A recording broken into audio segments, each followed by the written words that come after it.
Scarves and Spikes, Sydney with you, Henry and Tommy coming in shortly for this winning Wednesday. Atlanta United now 2 wins on the bounce, on the trot, as they say, across all competitions, as they defeated Charlotte FC 2-0 in Charlotte in the US Open Cup round of 16, and now return to MLS play on Saturday as they take on CF Montreal, who has had similarly tough season.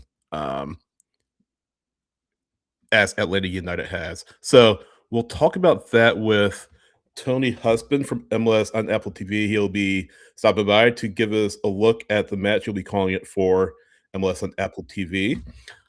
Henry is going to try to get him in here. We're having some technical difficulties with him. Let's try that. Guess it didn't work, but we're going to kind of see what happens here. And yeah, get him in when we can. If you're watching on YouTube, please like, subscribe, share our content. If you can, really does help us out a lot, helps us out in the algorithm. And that's the best way to help us out is by liking our YouTube channel, subscribing, and sharing it with other people. If you're listening on Apple Podcasts or Spotify, please leave a review, leave a comment, and subscribe if you haven't already. That does help us out as well. Of course, patreon.com/Scarves and Spikes is the way to support us financially if you feel so inclined.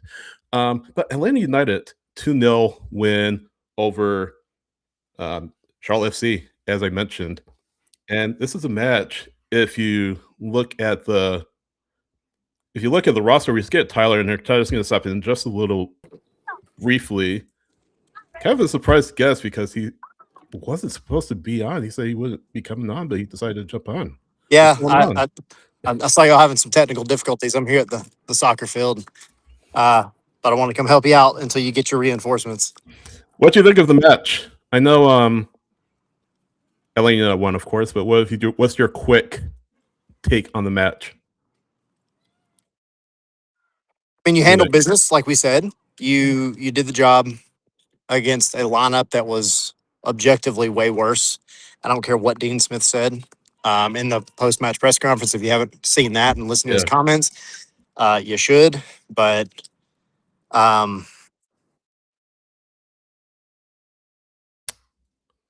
that's Tyler. So we're having some technical issues. Not sure what's going on. Tyler just dropped off all of a sudden, so not sure what's going on. We'll try to sort that out. But yeah, Dean Smith. That's the thing we talked about it before the match was the roster wasn't, or the lineup wasn't really a strong lineup in the first place, and you have to beat who you beat. You play who you play, and all of that stuff. So I think if Atlanta United were to lose that match, it would not look good on them because they're playing essentially a second choice lineup.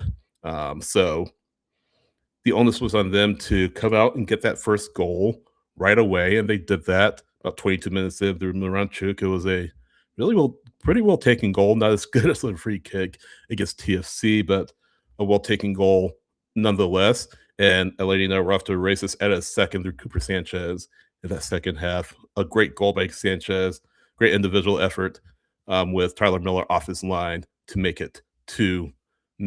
So you had to win that game, and now you're 3 wins away from a trophy. And you find out who you play Thursday. We do know that Atlanta United will not be at home for the next round. They'll be on the road due to World Cup preparation at Mercedes-Benz Stadium. But Tyler, fill us in on what Dean Smith said. What kind of apologies? What kind of stuck out to you? No, I mean, I think I'll go back to what I was saying before I was cut off. I don't know what's going on today, but no, I think Atlanta did what they had to do, right? This was a game that you should have won considering what Dean Smith put out. And my biggest gripe, I put it in the article on the website, simply is that Atlanta does need to worry about closing out games. They've got to get that figured out. I want to see them just be able to shore up things when they go up a goal or two or however many. But as far as what Dean Smith said, I mean, and it did not make Charlotte media happy for sure. But he was coming out saying that this is a very strong lineup, and this is a lineup that could absolutely compete with what Atlanta put out, and started kind of putting out, yeah, putting out stuff about how this group has the experience to compete. And I think it was maybe Brian Maurer, I think, top bid 90. Yeah. Somebody put out some numbers that totally refuted that in terms of like the starting 11 for both teams and the minutes that they've actually played in Major League Soccer. And it was vastly different, obviously. I mean, we could have told you, we told you that multiple times on the watch along Right. last night. But, yeah, I'll just, what Charlotte put out was very unserious. It was very unserious for the Open Cup. And he can sit there and try to convince everybody that it was him actually giving a crap about it. But that's not true. I don't care what anybody says. That's not true. Yeah. Your lineup, and it's nothing against the kids and the guys that played. That lineup was totally unserious. So Atlanta had to win this. I said it before the match yesterday. When the lineup came out, I said it's now the onus is on Atlanta to go and perform because they're Yeah. playing against a much weaker lineup. Charlotte was missing a handful of their quote unquote star players,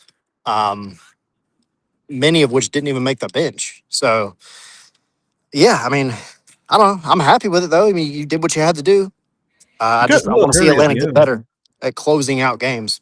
Yeah, it got a little hairy at the end, even though you have the 2-0 lead. Yeah, yeah, it was a little nerve wracking, especially before Cooper Sanchez put in that goal. Um, we were on the watch along. We were like, getting a Yeah. little nervous. I'm getting a little Right. nervous. I'm getting a little nervous. Um, Don't and blow yeah, I the agree with seed. yeah, I agree with Eli though. Like Atlanta should have won by another goal or two. I mean, you had opportunities. I will say at least you had that going for you. That it wasn't like you totally had a dry run in the attack to where you just squeaked in two goals Yeah. with two opportunities. They had multiple opportunities to go back to that Matias Galarza header that missed by inches. I think Alexi had another good shot. You had There was a chances. couple. Yeah, the chances were there. You're Yeah. creating chances, which is better than you can say about um, a handful of earlier MLS matches this year. But I mean, now you've got two wins under your belt in two different competitions, and you got to go capitalize. You're coming back home. Mhm. Like you couldn't really ask for a better scenario to actually have a winning streak after this weekend. Yeah. I mean, I guess that 2 wins on the trot. I mean, you haven't done that, Tyler, in since last May. Yeah, That's pretty yeah. impressive. That's And pretty I'm going to be incredible. honest. I don't know when the last time Atlanta won 3 games in a row. Yeah, that's a good I'll have to question. go back and look. We should have researched that before the show. I didn't think I, to do that. I started thinking about it, and one of my bold predictions this year, when we go back to the beginning of the season, and we did our Patreon kind of bold Yeah. predictions. My bold prediction was Atlanta is going to go on a winning streak of 5 games this year, and it started the other day, continued last night. Here We'll we go. see. You can't win 5 in a row unless you win 10 in a row That's first. right. Tony Husband's coming on from MLS on Apple TV. We'll have him on here in just a little bit. He'll be calling CF Montreal or Atlanta United versus CF Montreal. But we'll talk about Cooper Sanchez. We talked about him during the watch along later on. Just the goal he scored and just the tenacity, how he never gave up. He just put his head down and kept going. And he brought up something. And Henry and I mentioned it in 3 takeaways on YouTube. So go watch that if you haven't or listen to Apple Podcasts or Spotify. He said, homegrowns, they have a chip on their shoulder, paraphrasing, but they're hungry. They want it. They want to prove that they belong in this team. And end of the day, you have to perform if you want to be on this team. And these younger players, they have less rope because there are players that are more experienced, older than them on the roster. So a head coach is more inclined to play those older players than he does with the younger players, unless younger players really stand out.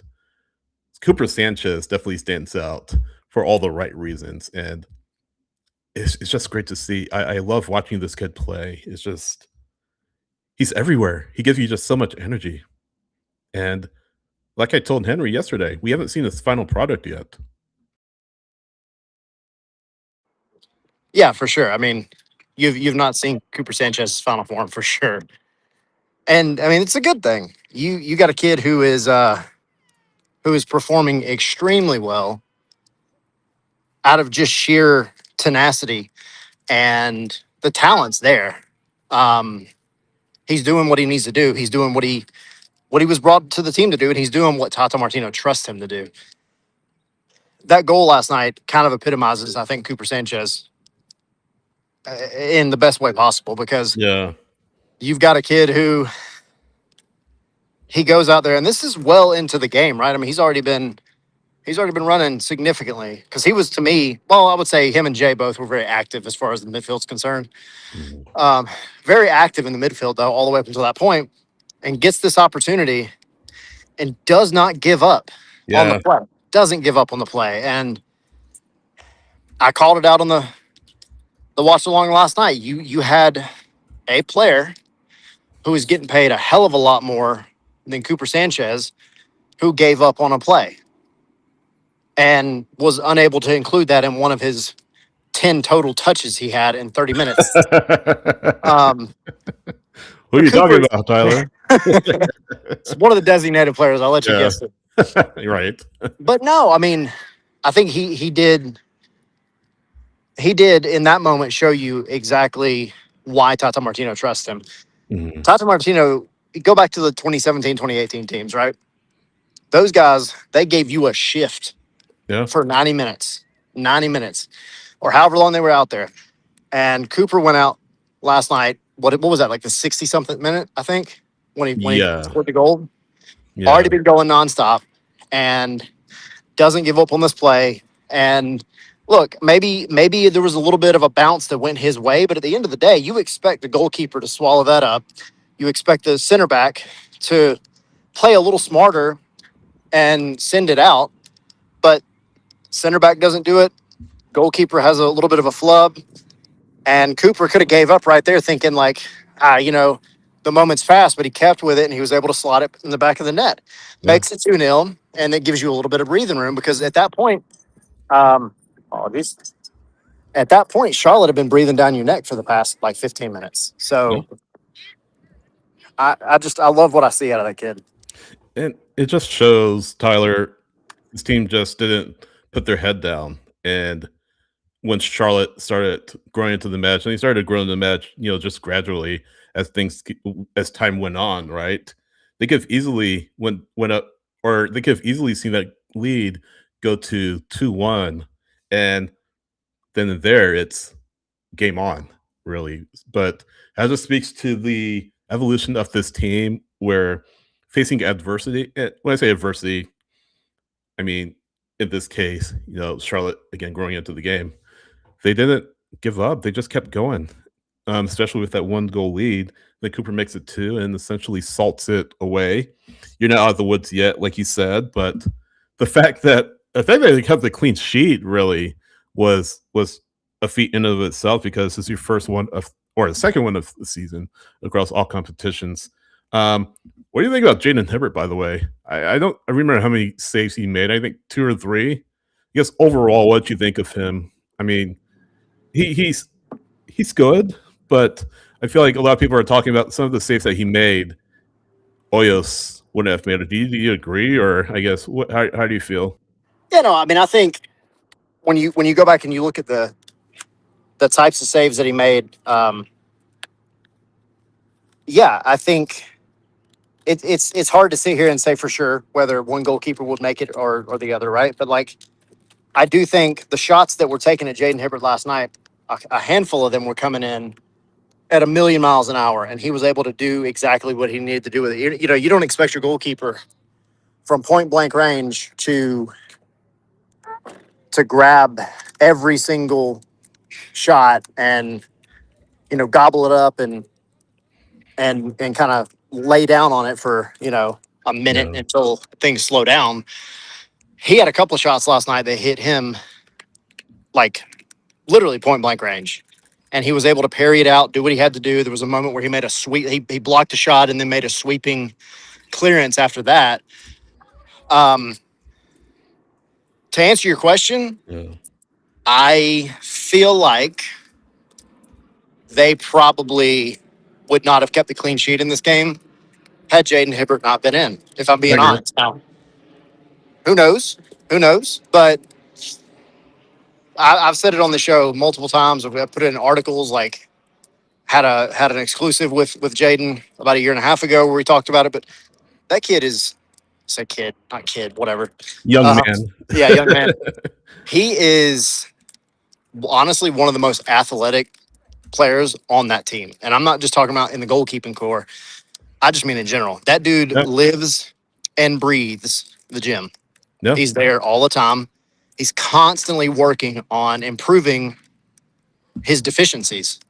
When I talked to him, Yeah. a year and a half or so ago, I guess it was 2 years ago when he went to Birmingham for like a month.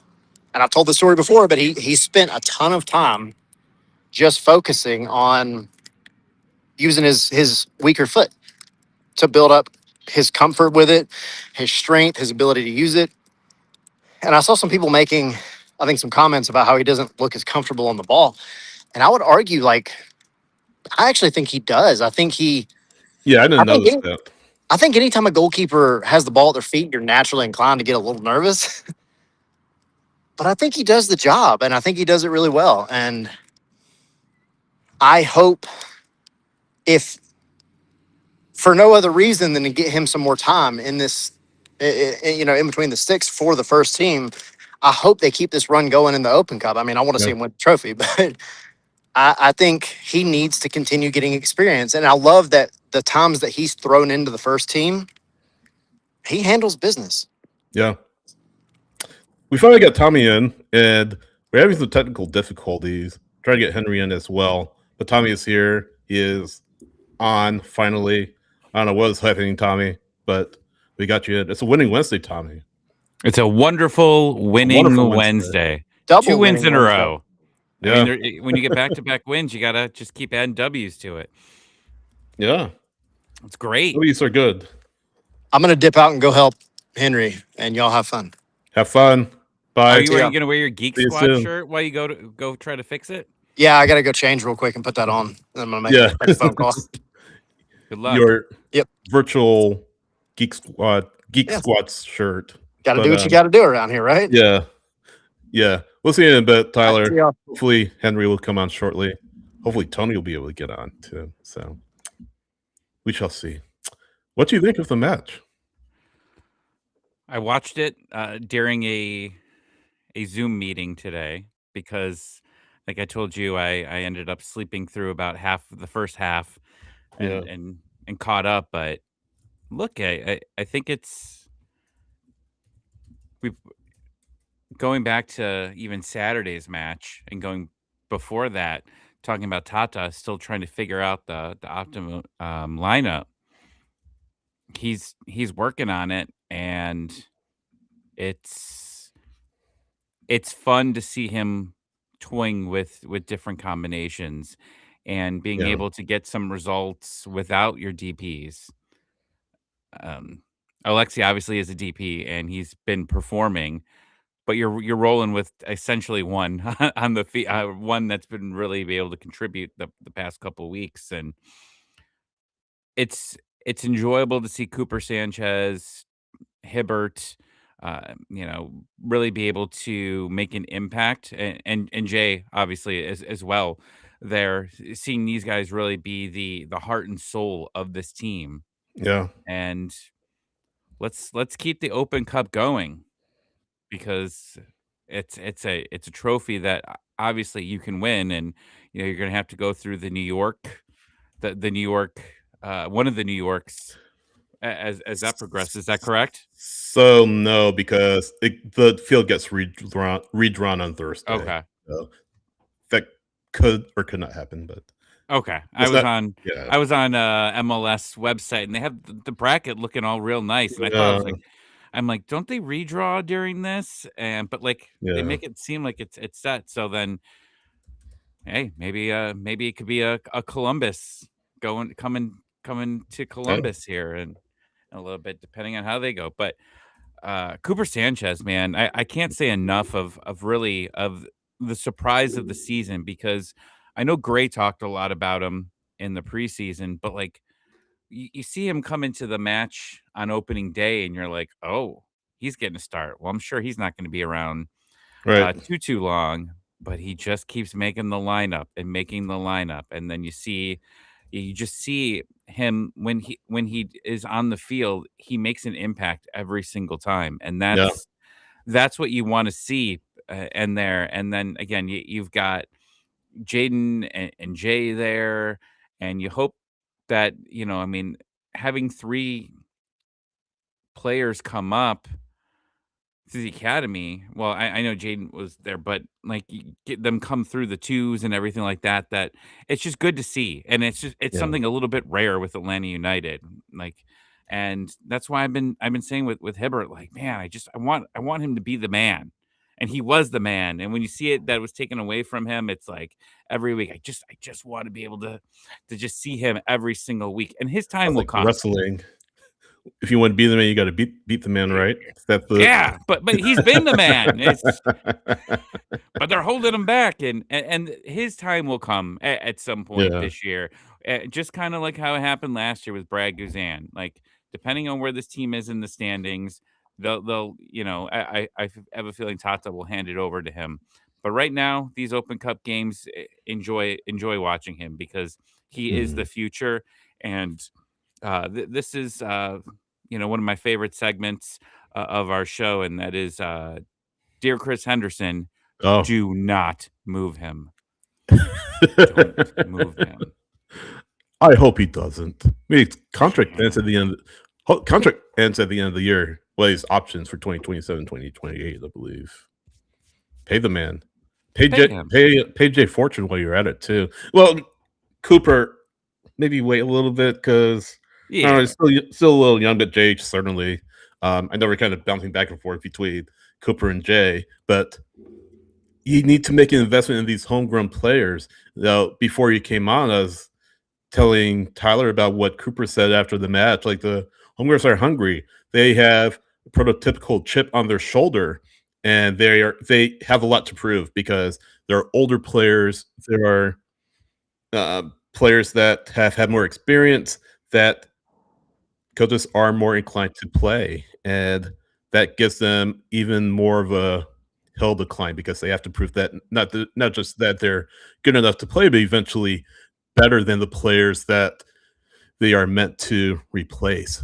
So that's sort of the challenge that homegrowns are facing. Not all of them can meet that challenge. Not all of them can take those opportunities, but some of them do. And it's good to see that guys like Cooper and Jay are able to do that. Absolutely. It's a rebuilding year for this team. I mean, it really is. You never wanna say it's a rebuilding year, and front offices don't like saying it's a rebuilding year, but, I mean, when you go into the off season that with not a lot of money, a new manager, and you were 2nd last in Yeah. the league, you gotta rebuild. You absolutely you have to figure things out here, and then when you don't have a lot of money there, you have to get creative, and one of the ways you're creative is by playing some of your younger players and seeing them grow in front Yeah. of your eyes, and we're seeing that whether it's in these Open Cup matches or MLS matches. And the other one too, I want to see, and he's had a little bit of a rough go. Is Will Riley is another one there where I would Yeah. love to continue to see him grow here, and I hope that he gets some matches with the twos more often because he's another player that I think definitely has a lot of potential here. Mhm. But Cooper is, I think, has surpassed him right now on that chart. But I still think that he has some real positive times coming for him with the club. Yeah, and he has some time to grow, and we'll get Tony in here in just a second, but Yeah, he had a little bit of a rough time of it against Charlotte, but I think he'll get to where he needs to be eventually. But the point is, with these homegrowns, Tommy, they need time, they need seasoning, they need to show that they can affect the first team. They can't show that they can affect the first team from the bench, right? And again, it goes back to players who are getting opportunities are taking those opportunities. Cooper's taking those opportunities. Jay, same thing. He looks better than the player he was before he was injured last season. Will the jury's still out? Matt, to some extent, jury's still out. Chunky still a little ways off.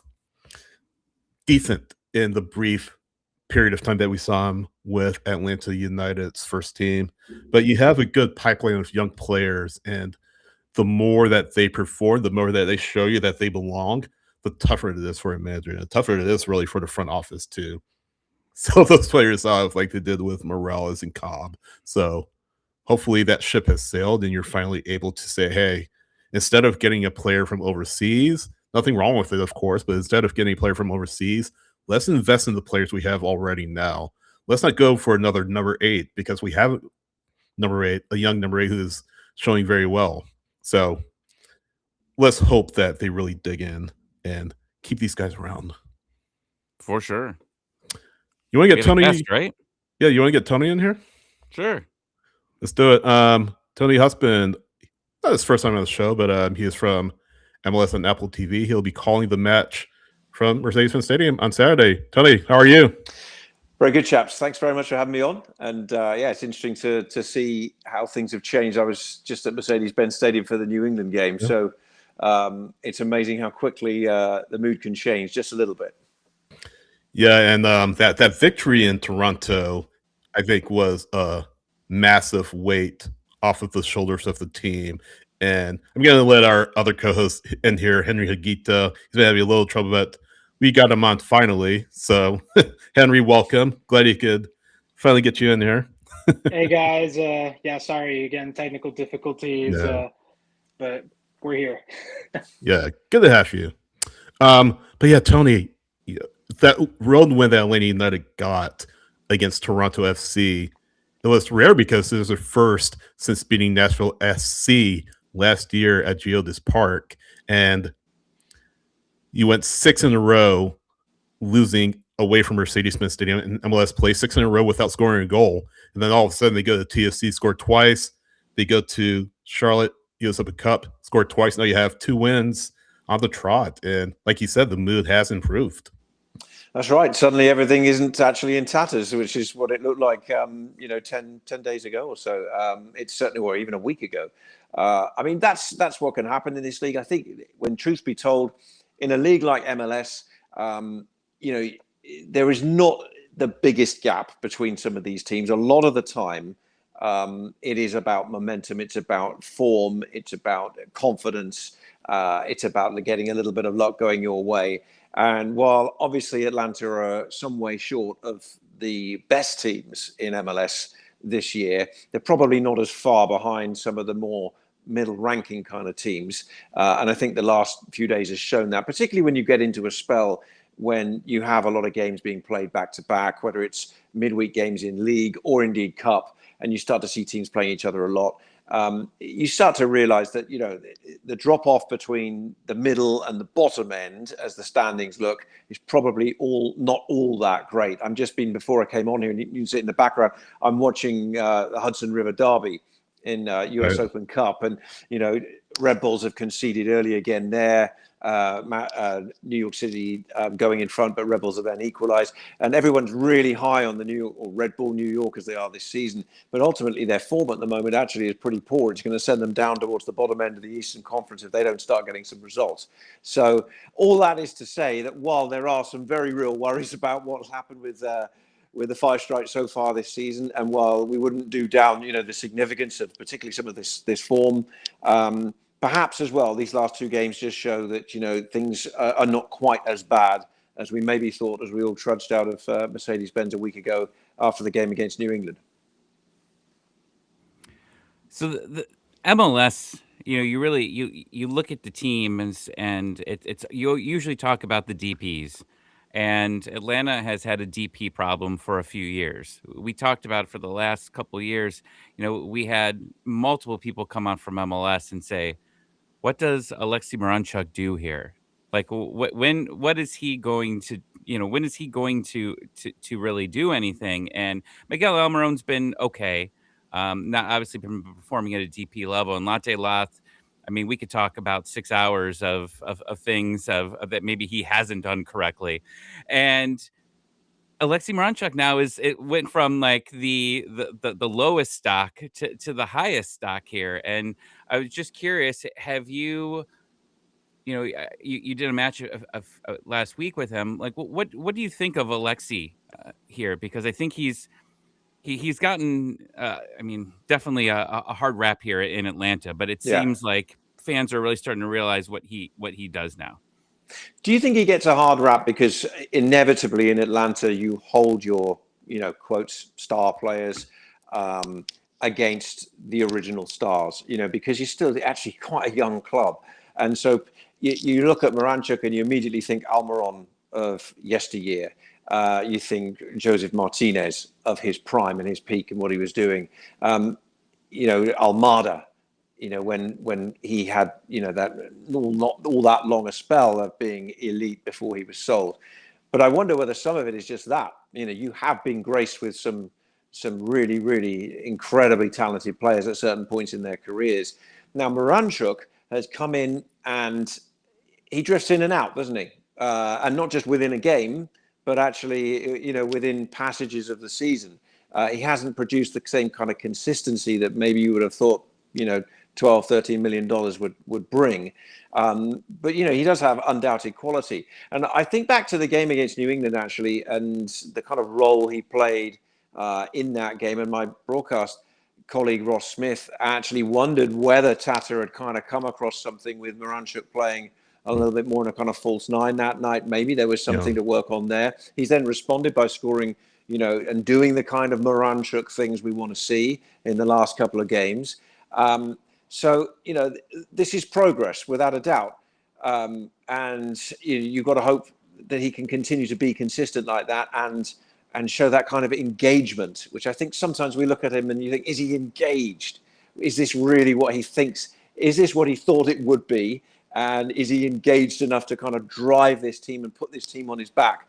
Latte Lat is, a desperate situation right now. I mean, you pay so much money for a player. I mean, I was on Sirius Radio last week, and I was saying I couldn't understand how he couldn't have started against New England at home. And then an Atlanta fan was straight on absolutely bashing me for that and said, yeah, but you need to have been watching this guy every single week for 90 minutes, which admittedly I hadn't. And saying, he didn't deserve his starting place, whereas I was looking at it and thinking, well, you pay $22 million for a striker and you're playing at home against New England, with all due respect, you've got to get the guy scoring some goals, because to go right back to the point we made at the very beginning of this question, you have to get your DPs to perform in this league. The teams whose DPs perform are doing well. You only have to look up the road to a Nashville, for example, to see what DP value can bring you, and not necessarily at, tens of millions of price. Well, and so I think part of that's what you said was correct about saying, we think about the older DPs and what they have, but it's exactly what the other part is exactly correct, is how much money that we spend on these players, because I remember when MLS was on Fox more and ESPN, you'd always see, like, they bring up the graphic of how much Atlanta United spends on their roster. And it's a salary cap league, but really what it comes down to is those three DPs that you're spending money on. And they just like to constantly, if you're not in the top, five in the standings and you're spending the most money in the league, they're going to talk about you all the time. Manchester United, it almost feels like we're the Manchester United of MLS at times, because you spend all this money and then you're so low in the standings, and that's what we, as Atlanta fans, we're constantly reminded of how much we spend. And Miguel Almiron last season he was a top 5 paid player in the league, and when the salary guide comes out, I think the world stops for MLS fans, because they want to see how much Atlanta United spend on these DPs, and all of us when we saw how much, Miggy was being paid, we're like, oh, we're definitely not seeing that type of results compared to the money spent there, and it's frustrating. Yeah, I mean, he's not the Almiron that you sold. I mean, I think that's where we have to be realistic. And the question is, again, it's kind of, well, how do you make Miguel Almiron of 2026, work within this group? And there are better tactical brains in this world than me to tell you how that's likely to work. But the other thing as well is, there is expectation at Atlanta, and rightly so. I get Atlanta United on my schedule. I immediately think, fantastic. It's the most incredible stadium. It's a potentially huge fan base. It is a huge fan base when things are good. I mean, the stadium is obviously not as full as it was, in peak years, but it's still a wonderful atmosphere and environment to come to a game at. We should be talking about Atlanta in the same breath as we talk about Miami, LAFC, Seattle, as we probably will talk about New York City when they move into their new stadium, as we may well talk about Chicago in years to come when they're in their own stadium. You're a powerhouse of Major League Soccer, and the league is all the better for having Atlanta, being one of the best and one of the biggest clubs. And right now, the biggest in terms of some of the outlay, but results-wise, things have taken a pretty awful turn. And I think we thought Tata would stabilise things this year. But it's been worse than even he expected. So you only got to hope that the momentum of this last week can now be replicated at home, because I think the 2 wins on the road are great. One of which was played at Charlotte's Crown Legacy Stadium, but you've got a bit of goodwill back there. Now you've got to finish off Montreal in style at home, and then you got a good home win, and then that's a real run. That's 3 straight wins, and that gives you something that no amount of tactical coaching and mindset can do. It just gives you great confidence in your legs. And we talk about the designated players, obviously, but I want to go to the other kind of side of that spectrum. Let's talk about the young players. Let's talk about the homegrowns, who I think have been taking the headlines little by little with Atlanta United this season, especially last night. Obviously, the big one's Cooper Sanchez. 18 years old, scores in the Open Cup, his first goal for the club. But more than that, he's been consistently starting. And Tata's faith in a player as young as him, it's impressive, right? And he talks about their development and their role within the club. And, when the team isn't playing as well as it should, when maybe your normal first choice starters aren't performing to the level that they should, that gives a space for some of these young players to step up, right? So you have your Will Rileys, you have your Matt Edwards, maybe to a level that we hadn't seen in Atlanta before, right? Because last summer, you said goodbye to 2 homegrowns. You said goodbye to Noah Cobb and to Efrain Morales. And that really to me personally, it upset me. And it upset a lot of the fan base, because you then end up bringing in 2 replacements who aren't necessarily better. They cost more, and they're a little older. I'm just curious as to your thoughts of, the place of some of these academy players moving into the first team now for Atlanta and just MLS clubs in general. Well, you've got to give them the chance. I mean, if there is a window of opportunity now, it is to give the likes of Edwards and Cooper Sanchez, a chance to really fly and give them first team minutes. I thought it was very interesting as well. I don't have the starting 11 in front of me from the game I did against New England last week, but I'm pretty sure at the time I remember looking at it and thinking the other thing that's interesting here is that he dropped Latte Lart to the bench. There were 1 or 2 others, more experienced players that were dropped to the bench. He was giving the youngsters a vote of confidence, effectively, and saying, I'm actually going to back you. I'm putting my faith in you, to start to try and dig us out of it. And to be honest with you, for 65 minutes or so, it looked like it would come off against New England, and then again, it was as a confidence-led collapse as much as a tactical-led collapse for me. As to why Atlanta lost the game. So no, I think this is a good opportunity for these young players to get a chance. You see it around the league where other young players are getting opportunities. I mentioned the New York Red Bulls, who have really gone all in on giving some of their talented youngsters a go. Now, look, not every teenager and young player is going to make the grade, but there is a window of opportunity here for these Atlanta players to do so. And doing so in an environment right now where The expectations have been lowered by the start of the season. There's a potential, though, for a run in a cup run. I think the US Open Cup suddenly has become, really important competition now. It's a chance to win something. You're not too many more victories away from doing so, and that can be infectious in a club. So if there is just an upside to some of this, it's that we're seeing some of these younger players, getting a go. I liked what I saw. I thought Riley did okay against New England. Sanchez could have scored early on.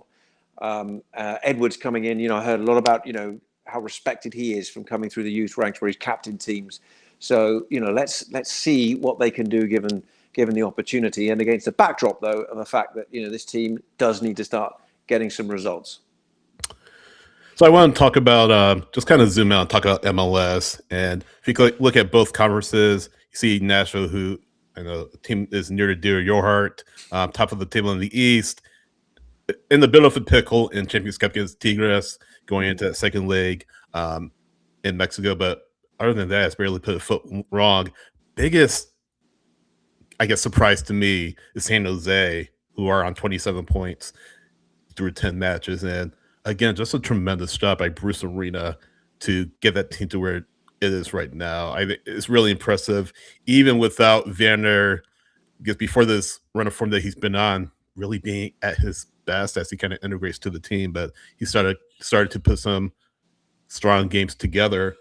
I guess what are some of the big storylines to you, and what are some of the under the radar storylines that you've noticed, going around the league?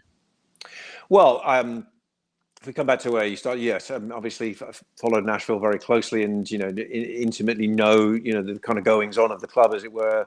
Last night was a tough one for them, and the conditions difficult against Tigres. The delay, wonderful goal from Correa that ultimately is the difference. Now it's going to be really tough, obviously, to go down to Monterrey now for Nashville to get a result. But they have goals in their team. They missed Sam Surridge last night, that kind of focal point up front. But I also thought it did show that still, in these moments, I looked at Tigres as I watched that game. Now, admittedly, they got their goal and then they sat back on it a bit, but they defended very, very well and in great shape and structure. But as I was watching, I was thinking, Nashville haven't played a team close to as good as Tigres so far this season for me, even including 2 games against Miami. So it did again show sometimes how the mightiest of the Mexican teams, and at this phase of the season with them about to go into playoffs, they are still a tough challenge for MLS teams at this time of year and in this competition. Kind of evens up a bit when we get to Leagues Cup and the teams again are in different phases of the year. But Nashville have been excellent. I think they're going to be in and around there come the end of the season. I mean, I always think it's so interesting to see, who has the staying power. Nashville right now, along with San Jose, you could probably toss a coin and say, who is the best of those 2 teams, right? Who's the best team in the league. And you look at Nashville, are they going to have the staying power if they're going deep in one competition? They've got Leagues Cup to play as well. And the MLS Cup is, late December. So we've got so far to go. I think San Jose is a classic example of how there is still a place for so many different ways to do this in football. In an analytical world where we're driven by data and statistics on players, and we're driven by the profile of players when they're recruited.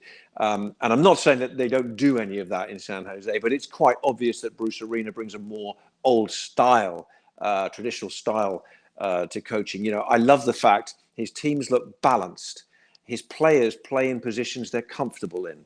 I don't feel like they're a team that goes out there and looks like their heads are full of information, which is actually what, ironically, I feel like Montreal looked like under Marco Donadel. And I feel like sometimes San Diego perhaps can look a bit like that as well. And, they're having a bit of a second-year slump.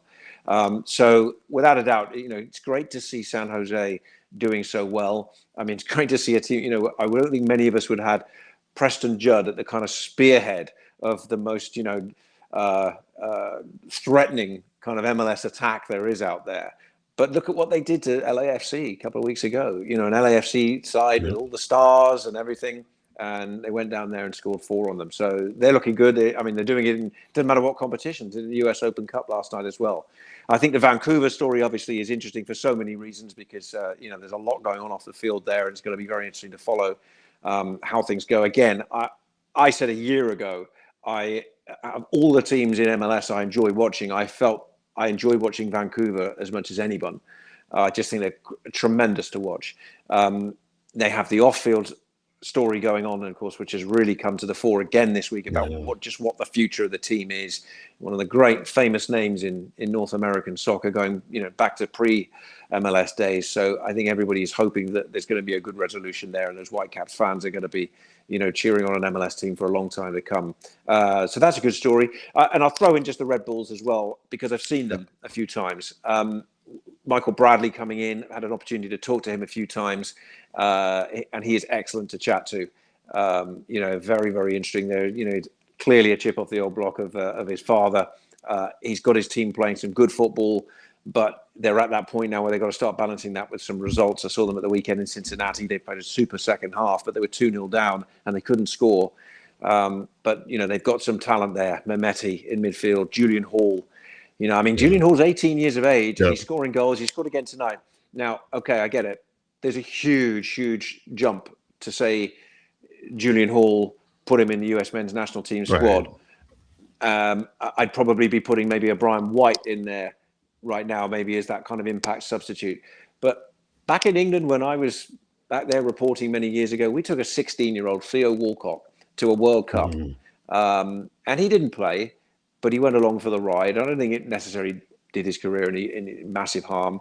And I just wonder, if Julian Hall keeps scoring, do you just consider maybe, just maybe, he makes it into the 26, and maybe there's a moment that might feel right for a Julian Hall type player. I mean, he's 18. We're not talking about a Kevin Sullivan or something like that. Where we say, look, we know he's talented, but he's 15, 16 years of age. Julian's 18 now. If he keeps doing what he's doing, and because of the absences of the likes of Adjumang, I don't know that he wouldn't be worth, just if you can find a spot for him, maybe. I don't think he'll go, but it's just something that I've started to consider as the more I watch him. I feel like you could ask the same of Xavier Gozo out in RSL, just Absolutely. The way he's playing. I agree. Yeah. Sorry to cut you off, Cindy. Yeah. No. I just wanted to throw that out. But yeah, maybe a bit of a decision for Mauricio Pochettino to make here in a few weeks. Well, at the end of the day, I mean, the one thing I'd say is, as we saw from the March internationals, I don't think there's too many players who are going to say, oh, yeah, absolutely, that's a lock. This team has got plenty of questions still around it. And yes, of course, you can't just flood it with young players because you think they look good and, they're playing well domestically. But I would like to think there might be room for one or two in there that could be the wild card. I mean, that's what a World Cup squad and a World Cup storyline normally has, a bit of a wild card and a left field in there somewhere. So who knows? Well, now that we've talked about good teams, let's talk about the matchup for this weekend, because I actually I was looking up to see where these two teams finished in the standings. And Sydney, you said San Jose was at 27 points. Is that correct? Yeah. Okay. Well, Atlanta and Montreal finished last season with 28. So that is perspective. Yeah. Wait, when you said that number, I was literally looking at the MLS standings. Like, wait, can this be right? 28 points for both of them? Oh, last season was so long for us fans there. Tony, when when you get your schedule for all your MLS schedule here, and you look at these two teams, and they finished obviously so low here last season. What do you think of these two teams right now at the current moment of where they're at? Well, we get the games we had the games quite a long way out. So when I got these Atlanta games, New England, and this one, at that point, I was like, I mean, it's going to be good to see Atlanta at that point. I mean, I didn't have Atlanta this season to be kind of, up in on the top end of the East. I thought it would be a transitional year, but still, obviously I didn't have them. I don't think anybody would have had them kind of struggling quite like they are. Montreal, different story. I mean, these are two contrasting clubs in the way they go about things. We've just talked about, the money that Atlanta have put into transfer fees.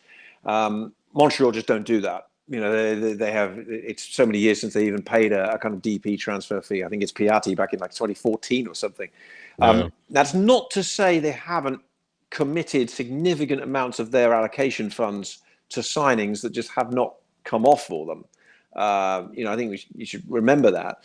But I mean, barring really, the spell obviously in kind of 2016, 2017, the Drogba era, and then a very good season when they're a fine team under Wilfred Nancy, and then they let him go, and when he went to Columbus. This has been a Montreal team really struggling. Now, Philippe Oulafoy, who's come in as the interim, has come in and won 2 games. And again, he's come in, and I feel to a certain extent, he's come in and he's been a bit Bruce Arena-esque. He's kind of looked at what he's got. He's put people in players and positions that they're comfortable in. And he actually said this to us when we spoke to him before the first game. And he told us, don't say this on the first game broadcast because I won't do it until the following week. So he's now done it. He was basically going to send the players all a message about, competition, tactics, and he wanted them to smile. He wanted them to be happy. I mean, and that's just human behavior and psychology of sport rather than the tactical stuff. And this had been a team that the tactics had been drilled into them by Marco Donadel, the way they wanted to play, this kind of man-marking system they had. And, it obviously just, it wasn't necessarily sitting that well. I think he's come in and simplified things a little bit. They've got 2, again, morale-boosting wins behind them. And so, yes, if we were looking from the outside, let's be honest, all of us, and we see where these 2 teams are and what these 2 teams' form is, we might well be thinking, this is really a game for fans who love these 2 teams to watch. I'm not sure how many others would be. But when you actually take that away, and I suppose this is why we love football, actually, this is quite interesting because you see Atlanta now, who hit rock bottom, it seemed, against New England, and then have bounced back to win 2 on the road, and have now got a chance for a bit of redemption at home against Montreal, who hit rock bottom themselves only a couple of weeks ago, changed their manager, and they've rebounded by winning 2. And now they've got to see if they can take this formula on the road. And so suddenly, guys, we're doing 2 of the form teams. So it's the game of the night. This is like Miami. It's like you're doing Miami and San Jose. Don't worry basically. about Miami, Orlando. Orlando struggling this year. Come on, let's look further up the country, and this is this has got some very interesting parts to it. Let's hope it's it's a good game on the night. So Tony, I do want to ask you because I ask all the guests that come onto our show, but give me your biggest MLS hot take right now. Oh my goodness. Biggest hot take in terms of things I've seen or in terms of what I'm thinking going forward? What? Just in general, whatever you've got. Well, that's a good one. I mean, my biggest hot take right now is an excitement for kind of what comes next in some ways. I think the next 12 months are going to be fascinating. We got the World Cup this summer, obviously. We've got the remainder of this season, and then we've got this sprint season next year into a change of schedule.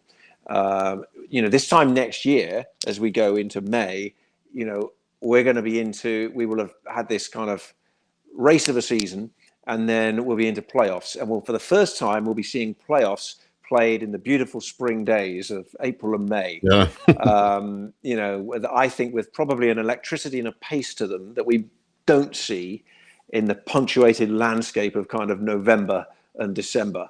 So I think that is a take. Whether that's a hot take, I'm not sure, but it's certainly my take is one of excitement where things can go, and I think that's something for all of us. All of us who, whether we're, representatives of MLS and, the broadcasting side, the strong and very, very powerful voices that the likes of you and independent media are shining on the league. We've all got a moment in this next year to take the league into a new era and a new chapter. And I think for me, then that is an exciting moment for this league, and a strong Atlanta United in it would make it doubly exciting. Yeah, let's definitely hope that's the case because I know fans they have had it with losing, and hopefully this team isn't too far off from being competitive once again. Before we let you go, Tony, you mentioned World Cups. I have to ask you, you being from England. So I was looking actually at the bracket, and of course, England being in Group L. So if they win Group L, they'll be playing in Atlanta against the third place team. And then if they do get far enough, they could be in this semifinals at Mercedes-Benz Stadium. So what do you make of England's chances? And is this the year they finally bring it home? Well, I think a route to the World Cup final is only feasible for a team like England if they play in domes like Atlanta for a start. So that any route that takes them through an indoor stadium is great. I think they've got a game in Dallas, which will be roof closed. Certainly, Atlanta is going to be roof closed. I could selfishly say I hope they finish second in their group because I'm working on FIFA's world broadcast, and I actually have the round of 32 game in Toronto. If England finish second in their group, they will play in Toronto. So there's a little part of me that's thinking, well, if England finish second in their group, I will get to commentate on England at the World Cup finals, which would be great. But no, I would just want them to get the best route they can through. Didn't look great in the March qualifiers, as much as we say, the US struggled a bit. England didn't look great at all under Thomas Tuchel, so they've got a bit of work to do. I think a lot rests on the big players performing. I mean, I think if Bellingham turns up, if Kane turns up, which I think he will, then I think we're a kind of last 8 team. I just don't know whether we go much further than that when we come up against the strongest teams, the Argentinas, the Spains, the France. Although Yamal's injury would be a big worry for me for Spain right now. So I hope it's going to be a great tournament, a bigger tournament we've seen before, and I just hope everybody enjoys it. Whether it is in the stadiums, whether it's in the fan parks, whether it's just watching the games and everyone getting together and celebrating the sport. I think it should be a great World Cup finals this summer. Well, glad to hear that you'll be on the world feed. Are you going to be in Atlanta for any matches, or? I won't be. No, I'm actually going to be. So the way the world feed works is they take a group of us and they put us in a city. So I'm going to be in Philadelphia, where I'll see some a range of good teams. I'll see the likes of France. I'll see Brazil. I'll see Croatia. I'll also get to see Curacao in their appearance in the competition. I'll see the return of Haiti to the World Cup finals. So really looking forward to that. And then I nip across the border up to Toronto for round of 32. So anywhere outside the United States, you would hear me. Right. But obviously Fox will have their own crew on site within the US. Well, we certainly wish you the best in that, and of course with Saturday's match against CF Montreal. Thanks as always for coming on, Tony. Always great to talk to you, and hopefully we can get you back on here soon. I look forward to seeing you all again soon, and fingers crossed for the rest of this season for Atlanta, and hope you keep the momentum going. Absolutely. Thanks for coming on. Cheers. Cheers. Thank you. Thanks, sir. Tony Husband. Yeah. We lost Tommy, so I was kind of leading that. Like, Frozen in a very unfortunate position. my back? No, you're back. You're back. Okay. I was wondering, like, when you get your schedule, like your MLS schedule ahead of time, and like, if it was you and you were looking at like the matches that you're going to, and just seeing like some of the matchups, and like you got to be excited, and then you're like, are you texting Taylor Twellman and say, "Hey, I'll trade you this match for this match"? Taylor looks like, Dude, no. I was laughing so hard because I didn't even like. How bad it was last year, but when you see that, like you mentioned that San Jose's at 27 points and we got 28 the whole year, I was like, holy shit! Like this is so. It was so bad last year. It was so bad. I'd be happy with half of the points that San Jose has right now. I mean, Whoops.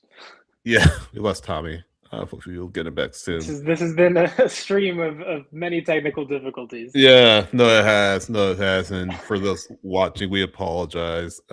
Just have had all kinds of trouble behind the scenes. So hopefully you can get Tommy back in there before we wrap up here. But I guess what's kind of your gut check for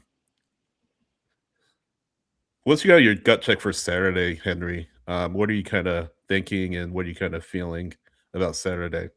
Wait, hold on. Before we get there, we got to do something Yes. because we didn't get to do it last time because I think we had it was a Wednesday match and everything. Or it was Wednesday, so we didn't do it. So we're in the US Open Cup. Yes. And we have this award that we created, the Brandon Brandon Vasquez Vasquez. US Open Cup MVP trophy. Yes. So everyone that's in the chat, if you're available, and I'll ask you guys, is who was Atlanta United's US Open Cup MVP of Tuesday? Man of the match, you mean, or Yeah, man of the Yes. match. oh, Alexei Cooper Moranchuk, Sanchez. easily. Oh, see? Oh, you said easy, and then this guy comes up with something different. Love it. Yeah. Love it. I mean, I'll let Sydney go first, and then I'll say why.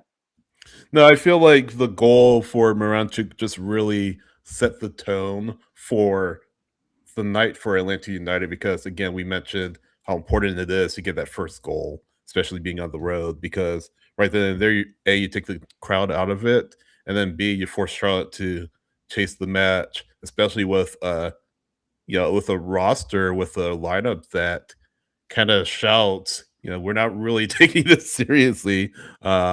I know that runs counter what Dean Smith says, but it just didn't look like it due to that lineup. So for the younger players for Charlotte, once that first goes in, you start to maybe get a little less confident. And to Charlotte's credit, they grew into the match, right? But yeah, I think Moranchuk is a really good goal. I mean, not as good, of course, as Toronto, but good placement, good ability to get that ball in the back of the net. And yeah, he's mine. And that's why, because it just set the table for Cooper to do what he did in the second half. So Henry, you said Cooper is the MVP. I guess why? Why do you think that?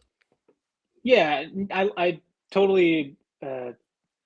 I acknowledge your points, obviously, about Alexi, and obviously opening the scoring is very important, especially the fact that he did it early, setting the tone for the game, as you said. But I do think that as the game wore on, and you only had this one goal lead, which is a very flimsy one goal lead, Charlotte in the second half brings on two of their better attackers, or at least attackers who have uh, really shown on the first team level in Ilan Toklamadi and Kerwin Vargas. We identified them in the pregame show as dangerous, and they have Yeah. been dangerous in MLS. And Cooper Sanchez also comes on in the second half, and I think he does a lot to help you. Besides the goal, first of all, he helps you kind of establish a little bit of some presence in midfield, gain traction there, and helps you turn the ball forward quickly and create opportunities. And he's also just a machine when he presses. He presses very, very well. So that's what I saw from him beyond the goal. And then the goal for me, the fact that he didn't give up on that play that still resonates with me, right? Because it's very easy for any player to see where that ball was going and see that the defender was probably going to beat you to the ball and still, fight for it. And again, Cooper isn't like, he isn't this big guy necessarily. Yeah. He's still relatively a small frame, and this defender that was on him was bigger than him, and that older. doesn't matter. Yeah, and older, and it didn't matter. He still fought. He still scrapped for the ball, wins it, and then has kind of the composure to take that and just slot it into the net.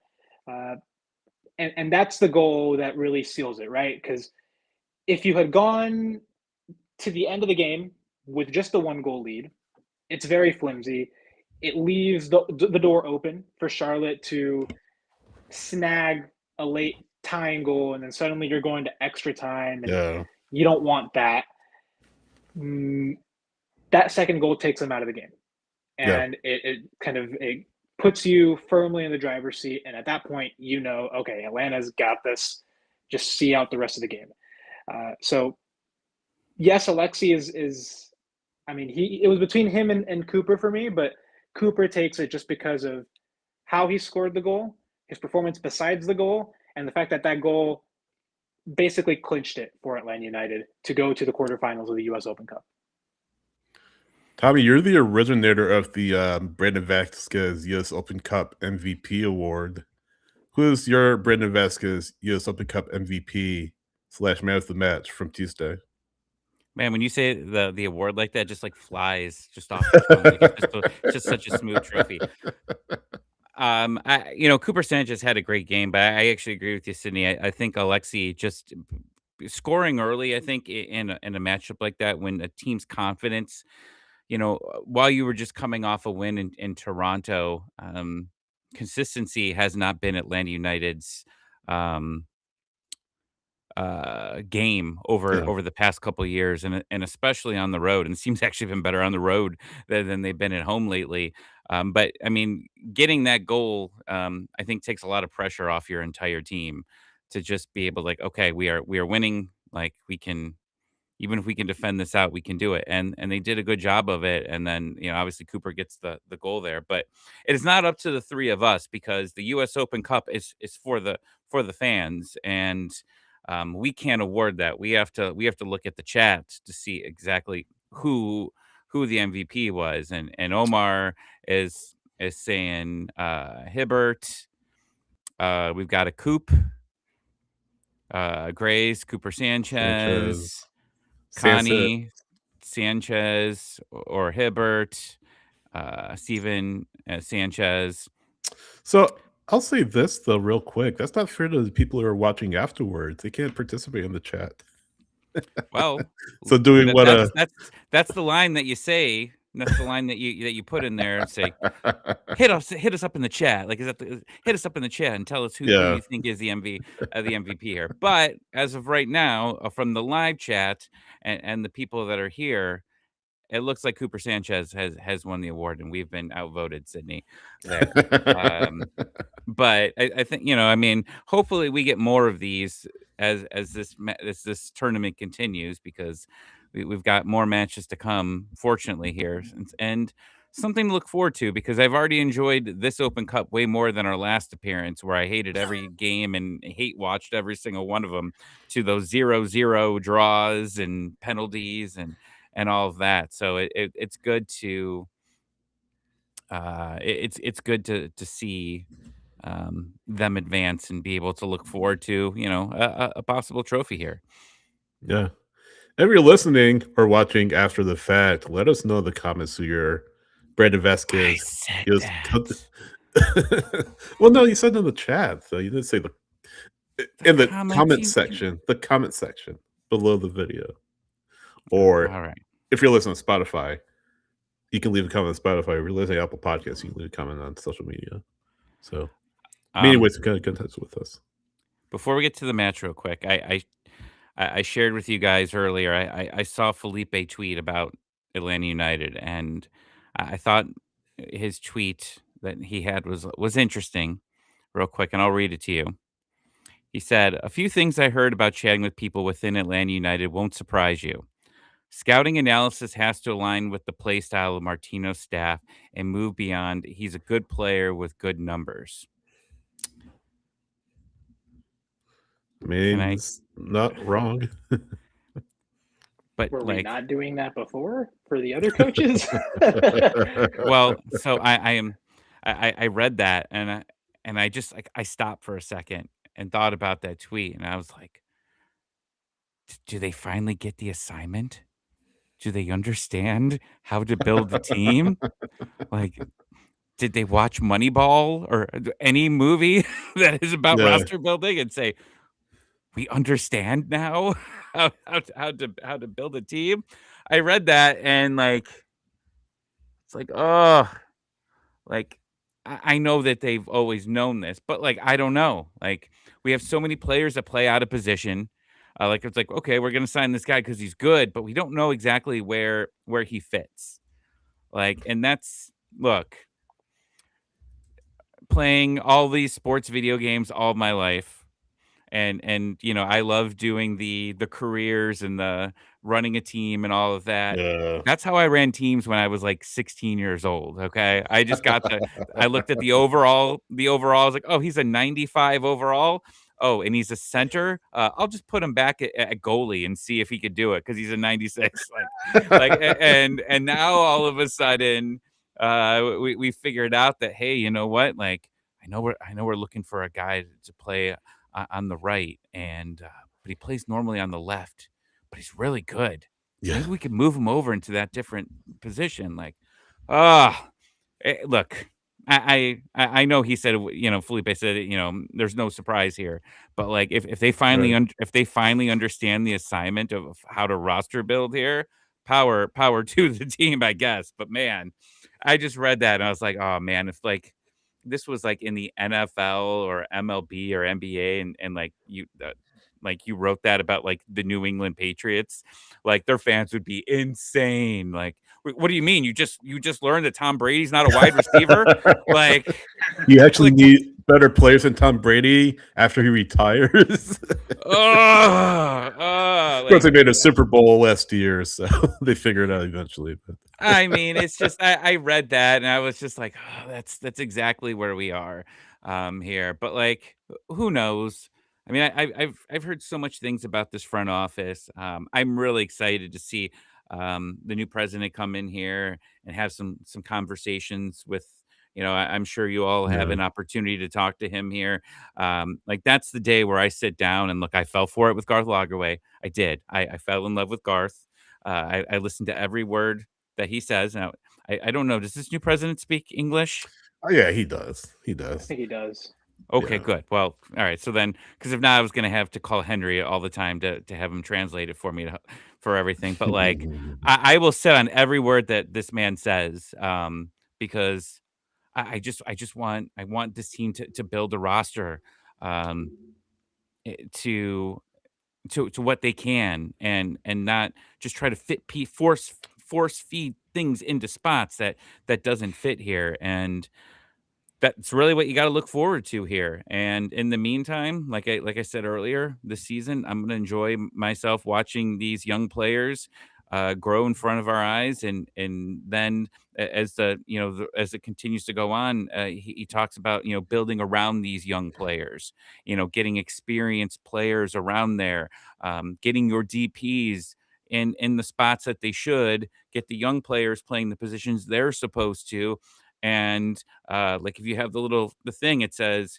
young players plus DPs equal MLS Cup. Yeah. And I mean, it's that easy, guys. That's how you win MLS Cup. It's not hard. I mean, Yes. we did it. We did it in I 2 years. wish. We did it in 2 years. Miami did it, Messi plus a bunch of dudes that are his buddies equals MLS Cup. It's not hard. Like you could figure this out. But we actually lost the board. So they lost the whiteboard. So they couldn't actually write down the Yeah. equation. So that's just why we haven't been able to figure it out. So hopefully the club found the whiteboard and, they're going to write down DPs plus a young core here equals MLS Cup, Leagues Cup, US Open Cup, AmFam Cup. I'm running out of cups here, so that's all you need. And performing DPs, yes, exactly, performing DPs here. Hopefully, Calibra And has I a think whiteboard it's of his own. yeah. I was just gonna say I think it's very important to note the phrasing of that, and it's building around this young core, building around the young players, because before it kind of felt like the young players were an afterthought, or that they were kind of a oh, it's a bonus that we can play them and just have them, right? Uh, Whereas it sounds from kind of this rhetoric that's coming out from Felipe's tweet that they're going to be kind of the heart of what this team is going to be going forward, and I think that is absolutely the right move. We've talked about it before. These homegrowns, the young players, they're going to be the ones that'll fight hardest for the badge because they came up through the academy and they were kind of bred in this environment, raised in this Yeah. environment of loving the club and fighting for it and wanting to take every chance possible to do their best for it. Uh, so yeah, I'm glad. I'm glad to hear that's the plan, and we'll see where that goes. But you've got right now a very solid base of homegrowns and young players to build on. So once you free some of these DP slots and You have another U22 slot to add another young player. You're going to have quite a bit of tools to really significantly improve this roster and make it competitive going into 2027 and beyond. I'm sure Calabro knows there's a salary cap in MLS, and it's more restrictive than than in Liga MX. I'm pretty confident that's the case. But yes, If he doesn't, I'm yeah, gonna be. I will hope he knows by now. Do you think they give you them like a quiz? And it's like, all right, here's the MLS roster rules. You have 5 days to read this, and then you have to take this test. 5 days? That's it? You need more than 5 days to figure out the MLS roster rules, I feel like. I feel like some of the GMs don't really understand the roster rules. All of them change like every year. Yeah, exactly. It's a lot to keep up with. But I go back to like the kid, like thinking about like these families that, especially, I mean, these kids are obviously coming up from around the area here, and like if I'm like if I've got a kid in this academy, I mean, you look to see how they've treated these young players over the years, and maybe not valuing them enough. That I read this, and again, you have to prove it here, but like just reading something like that, I think as a parent, I would be like, okay, that's good to hear that they seem value, because I mean we don't have any kids on this team or anything. We just root for them, and we see how we think that they value these guys, and they're more of just trade, you know, used for trade for GAM. Yeah. And I would, again, you got to prove it here, but this season has already showed that, they're definitely trusting some of these younger players, and the younger players are then in return uh putting in some fantastic performances so Yeah. far. So I mean, it's a change, I think, but it's been a good change. Like I was saying before, Tony hopped on it in a season where you're really rebuilding this roster, and you didn't have, because I'm sure if Atlanta United had the money, they would have went out and spent a bunch of money just to fill these spots, but they didn't. So they had to get U22s. They had to play some of these homegrowns, and Yeah. it kind of forced their hand to play some of these guys, and It's worked. it's entertaining, because I don't want to watch a bunch of older players here that aren't going to be here in a year, more than likely, and spend the whole season just watching those guys. I want to see guys that could be here for another 5, 6 years, and that's exactly what we're getting, and that's why I enjoyed the match yesterday, and I enjoyed Yeah. the match on Saturday. Yeah. Hopefully it continues. Hopefully this is really the start of a new wave of younger players having an effect on the Atlanta United first team. Hopefully we see that. Hopefully you see that on Saturday as well, guys, against Montreal. We also have young players who looking to make their mark, I feel like, including Morales. Remember him, guys? The Morales Derby, I guess we can call this. Is that what we're calling this? Ephraim Morales Derby. Campbell Derby. Yeah. Ephraim Morales, George Campbell Derby. Henry, you have a quick prediction and a quick impressions of this match coming up? You're back at home. You got to make it count. Use this momentum to your advantage. Some of the players that are working for you. Some of the players and the connections that are developing and that are giving you results. You got to lean into that, man. You gotta continue down that path, and yeah, I think if you do that, you're going to find success. Montreal, they are in this kind of new coach bump, but I don't know that is sustainable. You have a chance to really make this a win streak and to turn kind of the tide of this season. So I hope they'll take it. I'm going to say 2-1 Atlanta. So with Montreal, both their wins with the new manager were at home. They won 4-1 against the Red Bulls, and then 1-0, I mean, New York. So they basically they've just taken down the New York teams. So we don't know 2 things. We don't know if they could beat anyone that is not in New York, and we don't know how they are going to be on the road because before that, I mean, they've had 1 win on the road, and their performances on the road have been really bad. 5-0 against San Diego, 3-0 against Chicago. Um, they 2-1. They lost 2-1 against Orlando, 4-3 against Cincinnati. I mean, this team can score Yeah. goals. But they've got to go to Mercedes-Benz Stadium, and I think that there's going to be some goals here that are going to be scored. I'm going to go 2-2. I think there's I think both teams are riding high on some confidence here, and I think you're going to see that on the offense here, and defensively, it could still be a little shaky there, and yeah, I think 2-2's would be a fun one. I feel like 2-1 Atlanta. You know, Montreal is a little leaky at the back, like you kind of alluded to, Tommy. They've allowed 20 goals this year, but they've scored 13 goals, which isn't great, but it's not terrible. It's certainly more than Atlanta, who has scored 9 in MLS play. But you look at Montreal, Prince Owusu, who is one of, I feel like, the most underrated players in MLS, guys, already on 6 goals.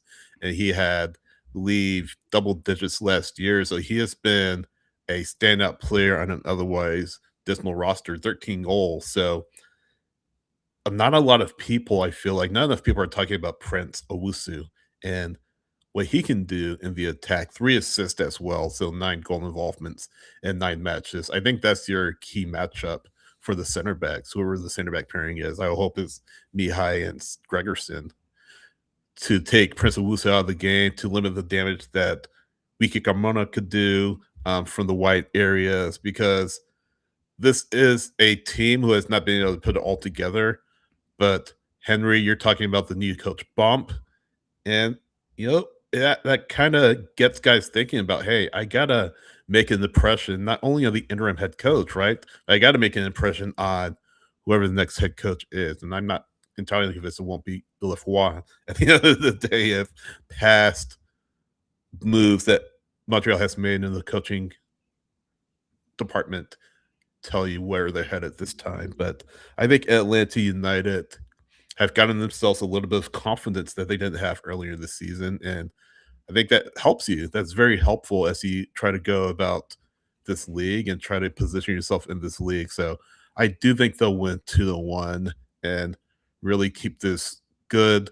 I'm not going to say a great run of form, but this decent run of form that they've been on. Make it 3 on the trot, and I don't know the last time Atlanta United have won 3 across any competition. It's been a while. We'll have to look it up, but it has been quite a while, I think. Gray saying in the chat, 3-1 Atlanta. Ephraim Morales gets a red. Steven says, Henry kind of had a look at his face. If Jaden Hibbert starts 1-0 Atlanta. Omer says if Jaden Hibbert starts 3-1 Atlanta. Eli saying 2-0 Atlanta. Steven saying 2-1 Atlanta. That's if Hibbert does not start. Derek saying a 1-1 draw. Kiel saying 2-1 Atlanta. So the sentiment, like Tony said, is a lot more optimistic, now that Atlanta has put this little mini streak together, and mini because it's only 2 matches, but you can get another win. I mean, listen, you're going to your next match riding a 3-match high. And again, it's been a while since this team has won 3 matches in a row across all competitions. Maybe final thoughts? Yes, Yeah, I got one. I mean, the one thing you do got to keep an eye out for here is that Montreal hasn't been having to have any midweek games for the Yeah. past month, and Atlanta United's been basically going nonstop now for 2 weeks. How does Atlanta continue to move guys around here and to make sure that they stay healthy and be able to play, some guys are gonna have to play 90 minutes. You can't sub everyone out Oh. in this match, and that's what I want to see here is how Tata's going to be able to manage these minutes. Now, the next round of the Open Cup isn't going to be next week, correct? It's going to be a little bit down the Right. line. It's next in month. May. Yeah. Yeah, so you've got a little bit of time here to get healthy after this game and get some rest. But in a team that lacks depth in certain positions, um, this is what I want. I'm interested to see how they're going to be able to um, perform for a full 90 minutes, and that's why I said 2-2 as well. Is just because Atlanta's got to start getting certain players are going to be getting a little bit tired here, and Montreal's just I mean they played four matches in the month of April. It felt like we played 38. There's not even that many days in April, but it feels like that's like they've been playing nonstop. So I mean, Tata's got some decisions to make going into Saturday because you just can't keep throwing the same lineup out there. You got to get a little bit creative here, and eventually, Lot's got to score a goal, right? One would hope. You would think One so. would hope. I've been seeing a lot of tweets from random people on Twitter about Latte Lot. It's like they sent out a tweet to all the MLS podcasts and news sites, and we're like, all right, Influencers. let's talk about Latte Loth this week and just about how he's the worst signing at MLS. Like, I hate the internet because like it just they know what you're thinking at all times. Like I was talking to a like a travel agent about going to Universal, and then I hung up the phone and I opened Facebook. Oh, here's a Universal ad. Oh, here's Twitter. Here's a Universal ad. It's listening to you. Oh, they're listening to me. They're checking my DMs. They know what I'm talking about. But yeah, I mean, like now it just seems like this week specifically, everyone's like, oh, well, he did Lot didn't start against New England, and he hasn't started in this match and this match. I'm like, oh, go away. Just let us complain about Lot. We don't need Yeah. anyone else coming to tell us about Latte Loth. We know. We live the lattes. We live the Loth. Okay? We know what's going on. We don't need anyone else to tell us about it, guys. We know it's not working out, but just come on, Latte Loth, score a goal. Will he against Montreal? Yes or no? Look, we'll give him free poutine for life if he beats Montreal. That's what we will do. Free poutine, Latte Loth. We will give you one coupon. Not for life, because we don't have for life money here. Henry's falling asleep. Henry, does Latte Lot score on Saturday against Montreal? I saw you shake your head no. No. All right, hit the music. Hit the music. We don't, on that note. I'm sorry, Henry, but why should I believe that he will? Yeah. No, I'm with you. Because it's Montreal. I'm with you. Okay. He scored against Montreal in his first game. He owns Montreal. Didn't he score 2 goals? Yeah, but sure, he barely scored again. This is his team. Past performance does not guarantee future results, as they say in the commercials. Hold on. Look, Montreal. I know that you're confident with these 2 wins, but you know what I'm confident about? Latte Loth. Okay, go back to last year, the opener. You thought that our poor defense, you were going to win that game, but who came in? His first performance, barely had any practice. He scored 2 goals against you. Get ready. The Latte Lot train, choo choo. Is that a guarantee? Are you guaranteeing that?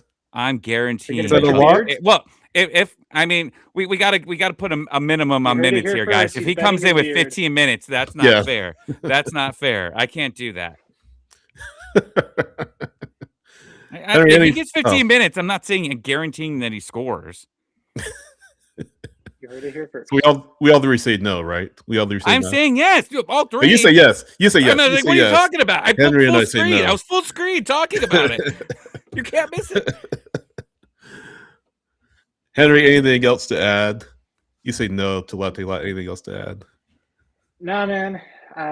Just that I want to continue seeing the good that we've seen over the past couple of games, and I would Yes. say really the past 3 games, because against New England you saw some good, but yeah, just continue with what you're doing, and hopefully we see the kids continue to show up. I will eat the agree. hottest wings from our local hot. If he doesn't score next week, I We're will gonna eat the clip hottest. that and play it back. And I remember will. that. Yeah. When have I taken a bet and not done it? I Yeah. shaved my beard while we had an MLS announcer talking in her car about the match, and she just joins it. I'm mid, like I got a Dominic Mysterio mustache here. Like, no, I'll do it. I'll get the hottest wings All that they right, got. then. We will Clip it. remember Tommy said that. We'll clip that and remember it. Don't clip it because he's scoring. Like, it's just not. It's No, not he's happening. not, dog. We heard you. Shush. We hear you. We hear you. We will remember what you said. Put me in the middle, because this guy is so. We can't have Henry in there if he's so negative in the middle. Get him over there. The guy doesn't even have good I'm internet. negative. I said He they didn't were even gonna join the win. show. He didn't even join the show until Tony beat him here anyway. So Well, we had technical Because difficulties. I was So having yeah, No, technical don't. difficulties, dog. I had to do this on my phone. I couldn't even use my laptop. I'm on my phone right now. All right, Jackson. You got the Jackson internet issues and computer. Come on, just hit the song. Hit the song. Just hit it. before we go, Tommy, where are you on social media? Oh, I'm at Latte Lot. Scores lots of goals, baby. At yahoo.com. Does anyone use Yahoo anymore? I do. Open question. Boom. Clearly, yeah, you do. You know my do. email. You do actually. That was a Yahoo. That's not a I did not mean that as a shot at you. No, it's fine. Henry, where are you on social media? At Latte Law couldn't hit the broadside of a barn. Get him out of here. Or at HA Higita on Twitter and Blue Sky at HA_Higita on Instagram. Will you eat hot wings? Will you eat if he scores? Will you order? Like, you have to have some wing place or Wingstop or whatever. Yeah, Will you get I the don't hottest? care. All right. Yeah. Okay. It's a bet. It's a bet. It's a bet, dog. Yeah. All right. It's fine, man. It's on. Huh? He's got to play. He's got to play. Spicy. All right. What's the time limit? What's the time? How many minutes does he got to play? I don't know. 25? You want to say 45 to give him 45. Sure. Yeah. If he's got 45. we'll say 40. 45. We'll say 40. 40? Okay. 40. Cool. All right, 40. It's settled. I'm S8 Trice on X, S8 Trice on Blue Sky, SidH.soccer, Instagram and Threads, Scarves and Spikes on X, scarvesandspikes.com on Blue Sky, Scarves and Spikes on Instagram and Threads, scarvesandspikes.com, all latest and leading in our news, analysis, and opinion, and support us.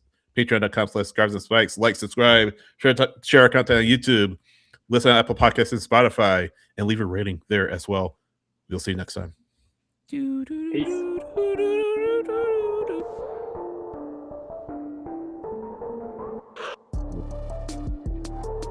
Man, because he doesn't even need distribution. He's going to triple deke through like the entire team. You probably don't get that reference because his camera's gone again. Look at this guy. I get the reference. You get the reference, yeah, but Henry's too young for a Mighty Ducks movie reference.